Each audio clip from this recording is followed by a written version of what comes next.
पूर्व विधायक तिवारी जी के कार्यालय पर राष्ट्रीय संरक्षक ब्राह्मण महासभा के श्री राजेंद्र त्रिपाठी जी आज उपस्थित हैं। हम इनके बीच आपको ले चल रहे हैं और एक छोटे से दो प्रश्नों के साथ श्री माननीय श्री राजेंद्र त्रिपाठी जी। सर, मैं आपसे ये जानना चाहूँगा कि बरहज में ब्राह्मण महासभा का ये विशाल आयोजन जो आपने आज रखा है, इसके पीछे परिणाम देखिए, जातीयता का जहर फैला करके देश में एक लंबे समय से सत्ता हासिल करने का कुछ जातिवादी ताकतें प्रयासरत हैं और सफल भी हैं।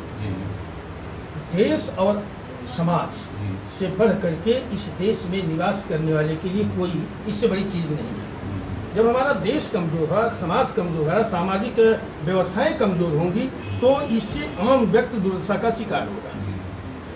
ब्राह्मण शुरू से ही अनादिकाल से वसुधैव कुटुम्बकम सर्वे भवन्तु सुखिनः विश्व का कल्याण हो, प्राणियों में सद्भावना और सिद्धांत के तहत कार्य किया और सारे जात धर्म संप्रदाय वर्ग को एकजुट करके समाज और राष्ट्र की दिशा में कार्य करने का कार्य किया है। संगठन भी हमारा अखिल भारतीय ब्राह्मण महासभा इन्हीं सिद्धांतों के तहत कार्य करता है। हम ये पहली शुरुआत कर रहे हैं। हम उत्तर प्रदेश से जातीय विद्वेष फैलाने वालों का सफाया करूं और जातिवाद के आधार पर सत्ता हासिल करने वालों के मंसूबे को ध्वस्त कर सकूं। अखिल भारतीय ब्राह्मण महासभा का ये पहला कार्यक्रम है जो हमारे संरक्षक पूर्व विधायक माननीय सुरेश तिवारी जी के द्वारा ये किया जा रहा है। संगठन बहुत ही बधाई दे रहा है। इस तरह से 32 कार्यक्रम हम यूपी में करने जा रहे हैं। सर, एक छोटा सा प्रश्न, आपकी पर्ची में जो है एक पाउच पर छपा हुआ है सलाहकार सदस्य खुद होता है। सलाहकार सदस्य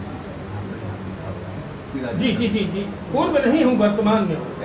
राष्ट्रीय अध्यक्ष एवं सलाहकार सदस्य पूर्वोत्तर जी जी जी जी। सर, ये कहना है कि बरहज में पूर्वोत्तर रेलवे का ये रेलवे स्टेशन सबसे पुराना है और यहाँ माल गोदाम भी था, यहाँ पर ट्रेनें 8 बार आती जाती थी, बड़ा पुराना इतिहास है। क्या आने वाले भविष्य में कुछ इस बारे में बताएंगे? आगे तक ये बढ़ेगा जुड़ेगा कुछ? बरहज से शाहजहां से दोहरी घाट रेल लाइन प्रस्तावित हो गई है। अभी पिछले महीने में हमारी बोर्ड की बैठक हुई थी। मैं ये मुद्दा उठाया हूँ कि जब ये आ जाती है तो इसको सलेमपुर से जोड़ दिया जाए, अगर बड़हलगंज के आसपास जहाँ भी होगा तो ये काफ़ी अच्छा होगा और इधर के आपस का कम्युनिकेशन बन जाएगा देवरिया और गोरखपुर का और विकास होगा। इससे मैं ये प्रस्ताव लाया है, मैं बैठक में लाया। इसके साथ ही हमारे बीच बैठे हुए हैं राष्ट्रीय संरक्षक ब्राह्मण महासभा के श्री सुरेश तिवारी जी, पूर्व विधायक, बरहज के भावी उम्मीदवार भारतीय जनता पार्टी के। हम चाहेंगे कि आप बरहज में सर विकास के लिए आप क्या क्या वादे कर रहे हैं,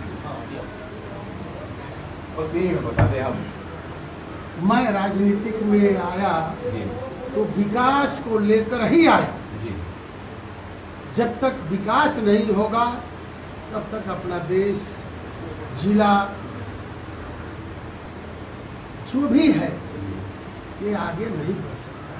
तो मेरा पहला लक्ष्य विकास है और विकास में सबसे फर्स्ट विद्युत है, इलेक्ट्रिसिटी है, उसके बाद में रोड है, फिर एजुकेशन है, फिर किसान भाइयों के लिए काम करना है।